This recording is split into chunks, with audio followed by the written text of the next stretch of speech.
Hello बच्चों, let's see the question. Which of the following statement for crystals having Schottky defect is not correct? चलिए भाई, Schottky से related कौन सा statement सही नहीं है?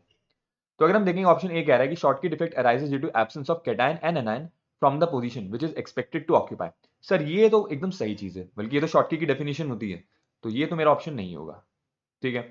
Schottky defect are more common in ionic compounds with high coordination number. Sir ये वाला पॉइंट भी एकदम ठीक है कि ऐसे कंपाउंड्स जिनका कोऑर्डिनेशन नंबर बहुत हाई होता है, ठीक है, वो क्या करते हैं, वो Schottky एग्जिबिट करते हैं, और जिनका थोड़ा मीडियम या लो होता है वो एग्जिबिट करते हैं आपके फ्रेंकेल.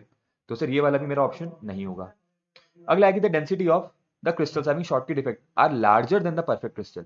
सर बात सुनिएगा, ये मेरा कोई क्रिस्टल है और इसके अंदर आपके कैटायन भी निकल गया और एनायन भी निकल गया. ठीक है, इक्वल नंबर ऑफ कैटायन और इक्वल नंबर ऑफ एनायंस निकल गया. इसी को हम लोग क्या बोलते हैं? Schottky defect.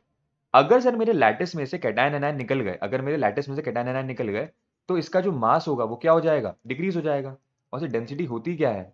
Mass by volume. तो अगर मेरा मास कम हो गया तो डेंसिटी भी ऑटोमेटिकली क्या हो जाएगी? कम हो जाएगी. लेकिन ये क्या कह रहा है? ये कह रहा है कि भाई the density is larger than the perfect crystal. तो सर ये तो एकदम सरासर गलत हुआ ना स्टेटमेंट. तो यही तो हमें बताना है कि इनमें से कौन सा करेक्ट नहीं है. तो सर सी बिल्कुल भी करेक्ट नहीं है. ठीक है. और अगर डी वाला भी देखें, the crystal having Schottky defect is electrical neutral as whole. Sir मैंने क्या कहा?